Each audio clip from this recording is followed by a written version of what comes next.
వాళ్ళనే ఎటు వెళ్ళిపోతుంది తెలుసా? లోకడు కూడా మీతో చెప్పా, క్రైస్తవులు అనగానే ఏం గుర్తు రావాలా మీకు? ఏం గుర్తు రావాలా? నేను క్రీస్తుని కలిగి ఉన్నాను, నేను క్రైస్తవుని అనుకుంటే నీలో ఏం ఉండాలా? కులం నాకు లేదనుకోవాలా? ఏం లేదు, క్రైస్తవునికి కులం లేదు. ఈ రోజున కుల పేరులతో కులముతో బతికే వాళ్ళు ఎంతమంది లేరు?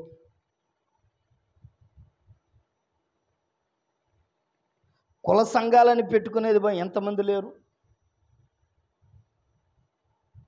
ఏ సంఘం ఇది అంటే క్రైస్తవ మందిరం కాదు. అర్థమైందా? క్రైస్తవ మందిరం కాదు. ఏ మందిరం అది? కుల మందిరం, కుల సంఘాలు, ఇలా పేర్లు వెళ్ళిపోతూ ఉన్నాయి. దేవుని సన్నిధి అనే విషయాన్ని మీరు జ్ఞాపకం చేసుకుంటే ఒకసారి చదవండి లేఖన గ్రంథములోంచి కీర్తన గ్రంథము 16వ కీర్తన 11వ వాక్యం. 16వ కీర్తన 11వ వాక్యం. జీవ మార్గమును నీవు నాకు తెలియజేసదవో, నీ సన్నిధిని సంపూర్ణ సంతోషం కలదో. ఏముందంట? ఏముందమ్మా? ప్రభు ఏమంటున్నాడు? నీవు నా తట్టు తిరిగిన ఎడల నా సన్నిధి నిలుచుండు భాగ్యాన్ని నీకు ఇస్తా. చక్కటి మాత్రం నా సన్నిధి నిలుచున్నట్లు నేను నిన్ను తిరిగి రప్పిస్తా. అంటే ఏమి ఇస్తానని నీకు? ఏమి లేదు. ఇప్పుడు చెప్పాలా? ప్రార్థన చేస్తే నీకేమి లేదు? మూలవాక్యం, యెహోవా నా శ్రమ నీకు, అంటే శ్రమ ఉంది కానీ ఇక్కడ ఏం లేదు ఆయన దగ్గర? సంతోషం లేదు. ఏం లేదమ్మా? సంతోషం లేదు, శ్రమ ఉంది. శ్రమ ఉంది. ఈ రోజున చాలామందికి శ్రమలు ఉన్నాయి, సంతోషం లేదు. కానీ సంతోషం నువ్వు అనుభవించాలి అంటే ప్రభు అంటున్నాడు, నా సన్నిధి వైపు తిరుగు, నా తట్టు తిరుగు, నా తట్టు తిరుగు అంటున్నాడు. సంతోషం నీకు కావాలి అంటే ప్రభు సన్నిధికి రా. ఈ రోజున సంతోషం కోసం చాలామంది చాలా ప్రయత్నాలు చేస్తారు. ప్రతి దేని బిడ్డలు దయచేసి గమనించండి, మానవుడు చెయ్యని ప్రయత్నం లేదు సంతృప్తి కోసం. ఈ సంతోషం కోసం, కొద్ది నిమిషాల సంతోషం కోసం చాలా ప్రయత్నాలు చేస్తాడు, కానీ దేవుని సన్నిధికి రాడు. మన కుటుంబ ప్రార్థనలో వాక్యం చెబుతూ మా పాస్టర్ గారును వేరే సిస్టర్ గారు కొంతమంది కూర్చుంటే వారితో మాట్లాడేటప్పుడు, అసలు మందిరానికి ఆడవాళ్ళు ఎందుకు వస్తారు, మగవాళ్ళు ఎందుకు రారని అడిగా. మీరు చెప్పండి. ఏ సంఘాలకు వెళ్ళినా, ఏ గుళ్ళకి వెళ్ళినా, అమ్మా వింటున్నారా, ఎవరు వెళ్తారు? ఎవరు వెళ్తారు? ఆడవాళ్ళే వెళ్తారు. మగవాళ్ళు ఎందుకు వెళ్ళరు? మగవాళ్ళు 25 మంది ఉన్నారు, ఆడవాళ్ళు 100 మంది ఉంటారు. ఎందుకని? చెప్పండి అమ్మా. అలా మీరు ఎందుకు వచ్చారు చెప్పండి, అప్పుడు చెబుతాం మీకు.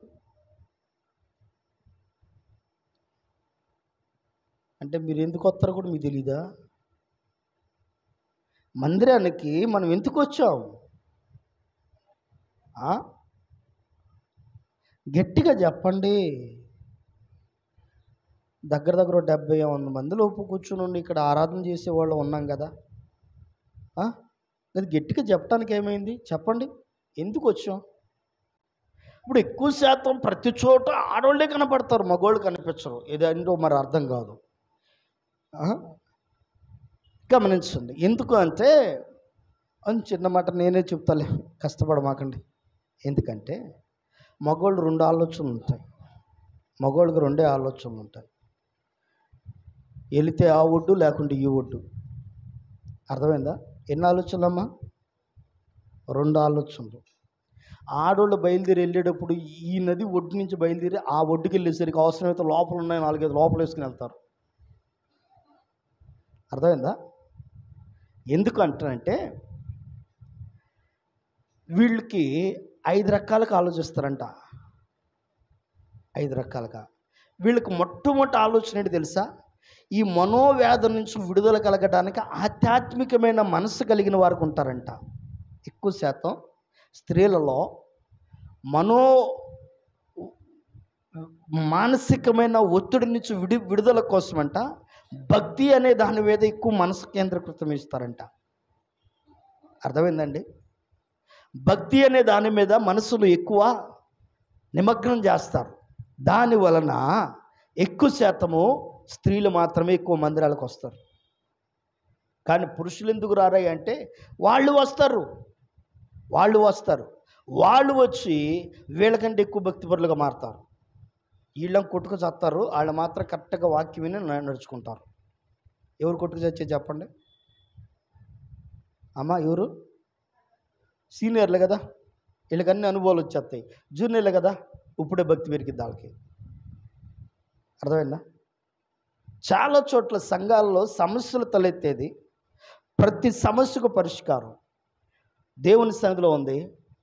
ఒక చిన్న మాట చెప్తున్నాం, బాగా గుర్తుపెట్టుకోండి. ప్రియులు వాక్యం చెబుతూ మాట చెప్పారు, దాని మీద బాగా వివాదం చెలరేగుతుంది. ఇప్పుడు యూట్యూబ్లో హల్చల్ చేస్తూ ఉన్నాయి. ఏంటి తెలుసా మీకు? మల్లెపూల సంగతి. బాగా గుర్తుపెట్టుకోండి, మల్లెపూల సంగతి. సేవకుడు చెప్పాడు, బజారు మనుషులు కారు అన్నాడు. ఆ మాట పట్టుకున్నారు, బజారు మనుషులు కారు అని. మాట తలెత్తింది ఎవరు తెలుసా? స్త్రీలే. సమస్య రేపింది, పురుషులు లేపరా దాన్ని తీసుకొచ్చింది స్త్రీలే. అందుకనే పురాణాల్లోనైనా వేదాల్లోనైనా ఏదైనా మత గ్రంథాల్లోనైనా 3 కొప్పులు చేరితే చాలంట మంట పెట్టడానికి. ఏం చేయడానికి? అర్థమైందండి? ఈ రోజున దేవుని సన్నిధిలో నువ్వు ఉన్నావు, భక్తిపూర్వకమైన ఆలోచనతో నీ భక్తిని పెంచు, అంతేగాని లోక సంబంధమైన ఆలోచనతో నీ జీవితాన్ని తీసుకెళ్ళిపోమా. శాపపూరితమైన ఆలోచనలోకి వెళ్ళిపోమా. భక్తి నాకు వచ్చు అంటూ నీ జీవితాన్ని ఎప్పుడు అనుకోవద్దు. దేవుడు ఏమి చెప్తున్నాడా, దేవుడు ఈ దినాన నాతో ఏమి మాట్లాడబోతున్నాడా, దేవుడు నాతో ఏమి చెప్తున్నాడా, అది నిన్ను పరిశీలన చేసుకోవడానికి ప్రయత్నించాయి. ఒకవేళ సేవకుడు నిన్ను గదిమినప్పుడు, ఒకవేళ సేవకుడు నిన్ను హెచ్చరిక చేస్తున్నప్పుడు, ఒకవేళ సేవకుడు నిన్ను మందలించినప్పుడు, ఒకవేళ సేవకుడు నిన్ను మీద ప్రేమతో చెప్పినప్పుడు దాన్ని రిసీవ్ చేసుకో, కానీ దాన్ని వ్యతిరేకంగా వెళ్ళిపోమాకు. ఇక్కడ లేఖన గ్రంథంలో రాయబడిన మాట ఏమిటంటే, నా సన్నిధిని నిలిచిండనిత్తును అంటున్నాడు. కారణం ఏంటి తెలుసా? నా సంతోషాన్ని నేను నీకు ఇస్తా. మొట్టమొదటిగా నువ్వు కోల్పోయావు, నేను శ్రమలో ఉన్నానన్నావు కదా, ఆ శ్రమంలో నుంచి నేను విడుదల కలగాలి అంటే ముందు నా తట్టును తిరిగితే నా సన్నిధి నీకు తోడుగా ఉండేది, నా సన్నిధిలో ఉన్న సంతోషాన్ని నేను నీకు ఇస్తానంటున్నాడు. రెండవది వాక్యంలో మనం చూసినట్టయితే 19వ వచనంలోనే మాట్లాడుతున్నాడు,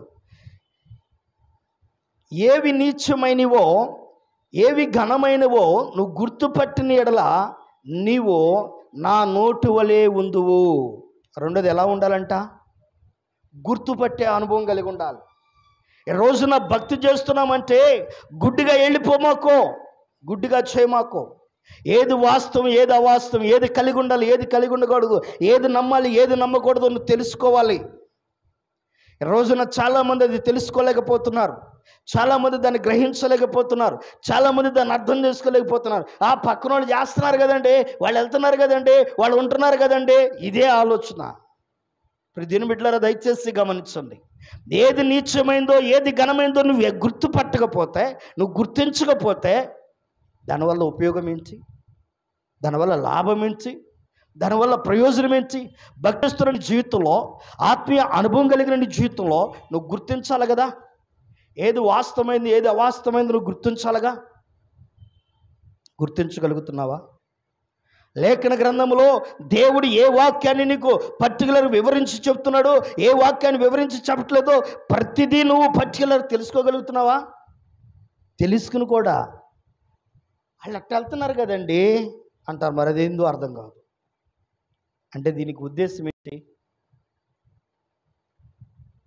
అంటే, నువ్వు మనుషుల ఆలోచనల వైపు నడుచుకుంటున్నావే కానీ గుర్తుపట్టే ఆలోచనలో లేవు.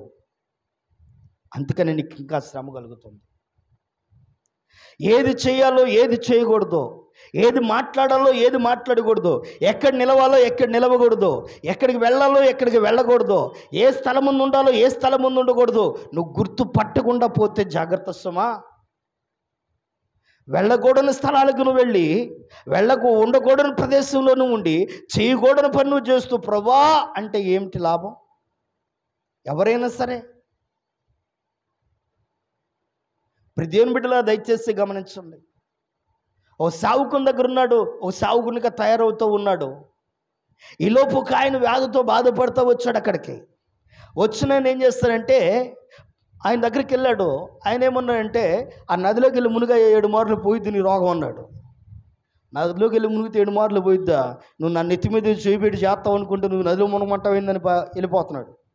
పక్కన ఒక ఆయన అన్నాడు, ఆయన దేవాలయం కట్టమంటే కడతావు కదా, ఒక ఎకరం పొలం ఇమ్మంటే ఇస్తావు కదా, ఆయన నిన్ను ఏం అడగలేదే, నదిలో మునగమన్నాడుగా, మునిగితే ఏమైంది, వెళ్ళి మునుగుదాం. ఓకే, వెళ్ళాడు. 7 మార్లు మునిగాడు. వెంటనే పసిపిల్లవాని వారి దైవం అలాగా మారిపోయింది. ఆయన మారంగాలు నేను ఏం చేస్తాడు తెలుసా, ఆయనకున్న ఆస్తిని తీసుకున్నాడు. తీసుకొచ్చేసయ్యా ఇది ఈ ఆస్తి నీకే ఇస్తున్నా తీసుకో అన్నాడు. ఆ టైంలో సేవకుడు అన్నాడు, అవసరం లేదు తీసుకుని పో అన్నాడు. పక్కనున్న ఆయనకి ఆశ పుట్టింది. పక్కనున్న ఆయనకి డబ్బు ఎవరికి చెప్పండి, ఇప్పుడు జీవితం చేదట్ట ఇద్దు. గమనించండి, పక్కన ఆయనకి ఆశ పుట్టింది. ఆశ పుట్టిన ఆయన ఏం చేస్తాడు తెలుసా, అసలు ఈయన తినడు, తిన్నవాడిని కూడా తిననీయుడు, అసలు ఈయన బతికింతే అన్నాడు. మనసులో అనుకున్నాడు. వెళ్ళిపోయాడు. వెళ్ళిపోయి ఆయన దూరాన ఉండగానే అయ్యయ్యా మా అయ్యగారు తీసుకొచ్చి లోపల పెట్టమన్నాడు, అవన్నీ ఇచ్చేసాయా అని తెచ్చుకున్నాడు. తెచ్చుకుని లోపల పెట్టుకున్నాడు. పెట్టుకుని వెళ్ళి ఏమి ఎరగనోళ్ళలాగా చక్కగా వెళ్ళి మళ్ళీ యథావిధిగా స్తోత్రం అంటున్నాడు కూర్చుని. ఇప్పుడు సేవకుడు అంటున్నాడు, అయ్యా ఎక్కడికి వెళ్ళావు? నేను ఏడికి వెళ్ళలేదయ్యా, నీతో పాటు కూర్చున్నాగా. నువ్వు వెళ్ళినప్పుడు నీతో పాటు నా మనసు వచ్చిందయ్యా. ఏమొచ్చిందంట? నీతో పాటు నా మనసు వచ్చింది. పొలాలు, స్థలాలు, ధనము, ధాన్యము సంపాదించుకోవడానికి ఇది సమయమా? ఇది సమయమా? నా ప్రియ సహోదరి సోదరుడు, ఒకసారి ఆలోచించండి. పొరుగువాని దేనిని ఆశింపవద్దన్నాడు దేవుడు. కొంతమందికి సేవకునికి మనం కొంతమంది ఎవరన్నా కృతజ్ఞతగా అమ్మ పలానా పాస్టర్ గారికి ఇది ఇవ్వండి అన్నారు అనుకోండి, వీళ్ళు ఏం చేస్తారు తెలుసా? ఏం చేస్తారు? ఆయనకి ఎందుకు అనవసరంగా అని కొంత దగ్గర పెట్టుకొని ఒక 500 1000 రూపాయలు అటు తీసుకెళ్ళి ఇచ్చేస్తారు. బాగా గుర్తుపెట్టుకోండి. దీనివలన నువ్వు కోల్పోయేది ఏమిటో తెలుసా? దీనివలన నువ్వు సంపాదించుకునేది ఏంటో తెలుసా? ఒకటి, దేవుని ఆశీర్వాదాన్ని కోల్పోతావు. రెండోది ఏం సంపాదించుకునేది తెలుసా? ఆ వ్యక్తి ఏ వేదన అయితే, ఆ వ్యక్తి ఏ శోధన అయితే, ఆ వ్యక్తి ఏ బాధ అయితే అనుభవించాడో సేమ్ అది నీ పైకి వచ్చింది. ఇప్పుడు గెహజీకి ఏ వ్యాధి వచ్చింది? ఎవరిది? నయమాన్ది. ఎప్పుడు దాకా వచ్చింది? తరతరాలు, బిడల తరాలకు ఆ వ్యాధి అలాగే సోకింది. ఒక సేవకుడు చెప్పాడు, అయ్యా నువ్వు ఇలా ఉండయ్యా, ఏది ఘనమైనదో ఏది ఘనహీనమైనదో నువ్వు ఎంచుకోకపోతే, నువ్వు గుర్తించకపోతే, నువ్వు దాన్ని గ్రహించకపోతే నీ జీవితం కూడా అలాగే అయిపోయింది. ఆకాననే వ్యక్తి ఎరుకో పట్టణానికి వెళ్ళారు. మొత్తం సర్వనాశనం చేసి రండి అన్నారు. సర్వనాశనం చేసి వెళ్ళారు. అక్కడి నుంచి ఏం తెచ్చుకోవద్దు అన్నారు. ఏం చేశారు తెలుసా? షేనారు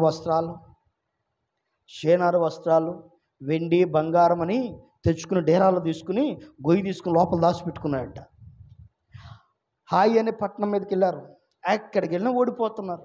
ఏంద్రా ఎట్లా ఓడిపోతున్నారని సేవకుడు ప్రార్థన చేస్తే, మీలో ఒకడు దోషి ఉన్నాడు. ఎవరా దోషి? లక్షల మంది ఉన్నారు. లక్షల మందిలో ఎలా కనిపెట్టేది ఒక్క రోజులో? ఆ ఒక్క రోజులోని దేవుడు మార్గం చూపించాడు. ఆ వ్యక్తిని కనిపెట్టేశారు. ఏంట్రా బాబు అంటే, నేను ఆశపడి తెచ్చుకున్నా, నీ ఎదుట దేవుని ఎదుట నేను పాపం చేస్తానయ్యా అన్నాడు. అట్టయితే రాళ్ళు తీసుకుని కొట్టి చంపండి అన్నారు. రాళ్ళు తీసుకున్నారు, కొట్టి చంపేశారు. ఎవరెవరిని తెలుసా? తనొక్కడు కాదు, తనొక్కడు చేసిన తప్పుకు కుటుంబం మొత్తం నింద అనుభవించాల్సి వచ్చింది. ఈ రోజు ఒక్కదానివే, నువ్వు ఒక్కదానివే చేస్తున్న పనికి నీ బిడ్డలు కూడా నిందను మోస్తారు. బాగా గుర్తుపెట్టు. నువ్వు ఒక్కడివే చేస్తున్న పనికి నీ కుటుంబం, నీ భార్య, నీ సమస్తం కూడా ఆ నిందను అనుభవించాల్సి వచ్చింది. ఆ దూషణకరమైన పరిస్థితికి వెళ్ళింది.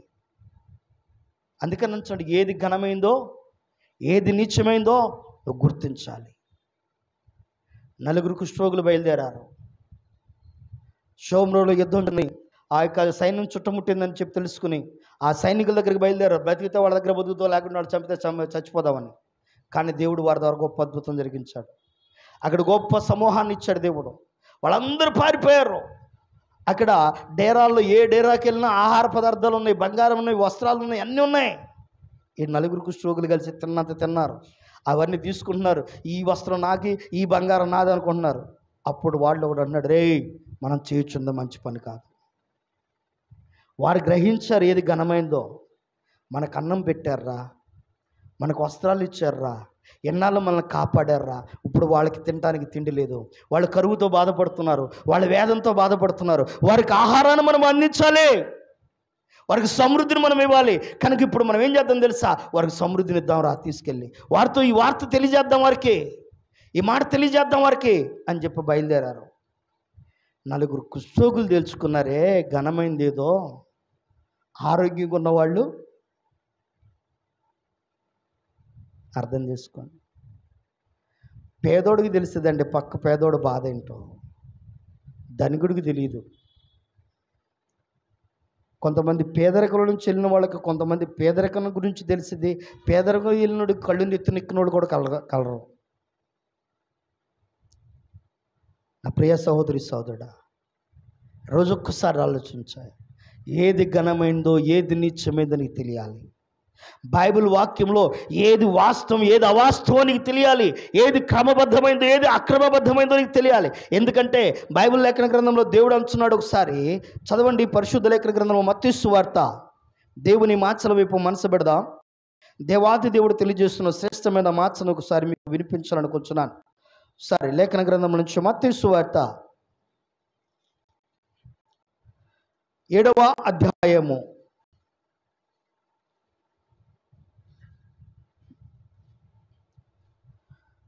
22వ వచనం చదవండి. ఆ దినము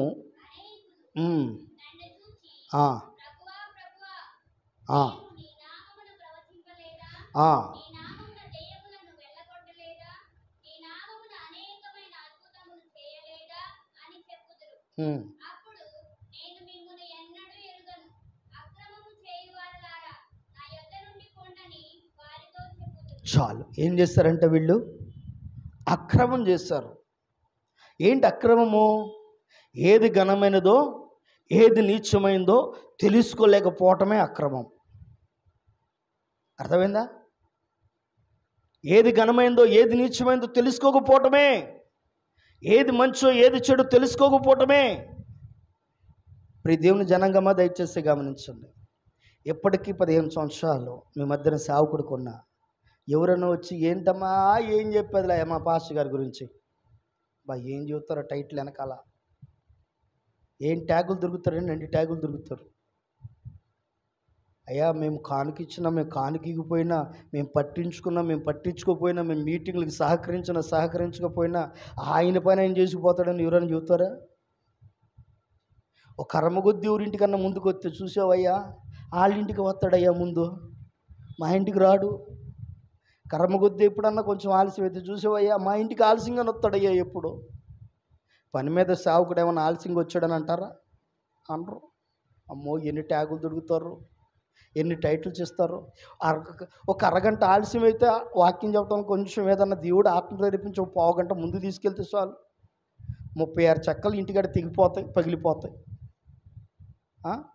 అదే ముచ్చడేయడానికి 4 గంటలు ఎంతసేపు కూర్చున్నా కాళ్ళు నొప్పులు రావు, ఒళ్ళు నొప్పులు రావు, ఈపు నొప్పి రాదు. అర్థమైందా? పీట మీద కూర్చున్నా నొప్పులు రావు. దేవుని సన్నిధిలో ఒక అరగంట, కొంచెం పావుగంట, మినిమం పావుగంట కూర్చోండి. ఏంది గోలైంది, ఎంతసేపు ఏంది? బయట కూర్చుంటే అది గోల కాదు, వినసొంపు, మామూలుగా కాదు అది. అర్థమైందా? గమనించండి, ఇక్కడ అక్రమం. నేను నీ నామమును ప్రవచించామయ్యా, నీ నామమును స్వస్థపరిచామయ్యా, అద్భుతాలు చేశామయ్యా, గొప్ప కార్యాలు చేశాం. అయితే నన్ను ఏం చేయమంటారు చెప్పండి? ఏది ఘనమైందో ఏది నీచమైందో మీరు గుర్తించలేనప్పుడు నేనేం చేసేది? మీరు తెలుసుకోలేనప్పుడు నేనేం చేసేది? మీరు అక్రమం చేస్తున్నారయ్యా, తెలుసుకోక అక్రమంగా నడుచుకుంటున్నారు.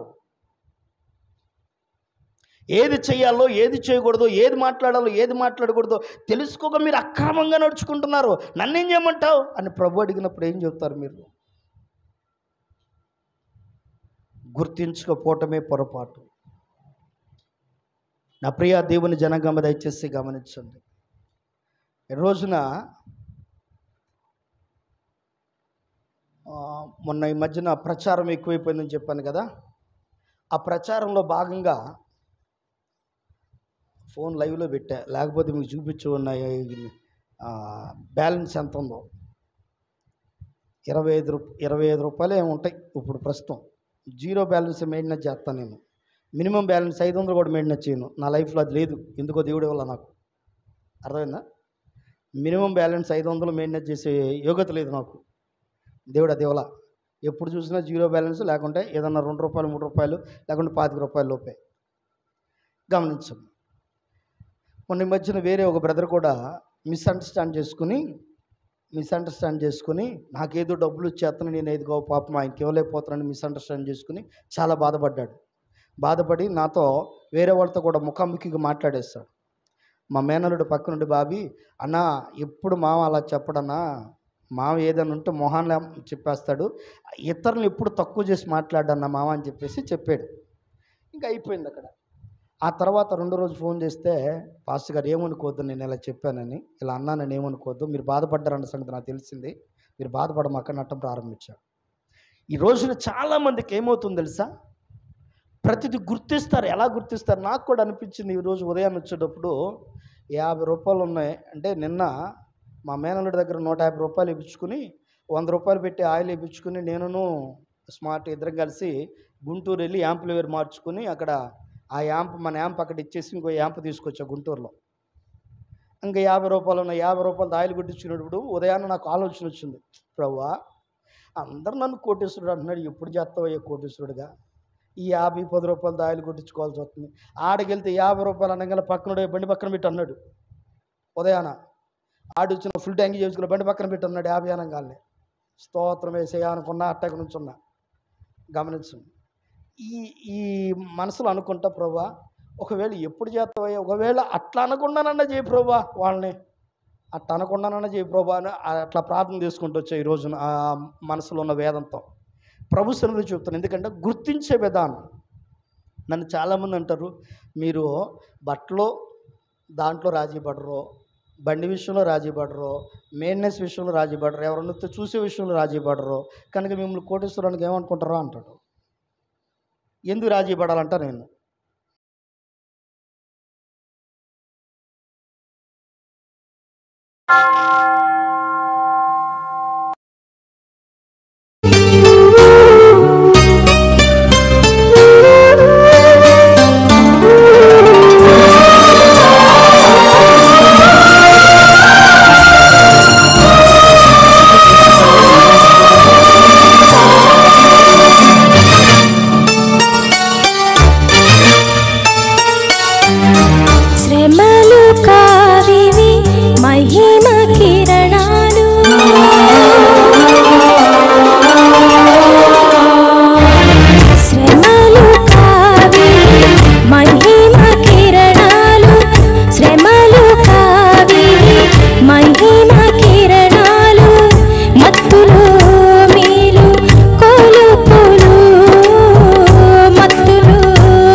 సేవ చేయుటకు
శ్రమలు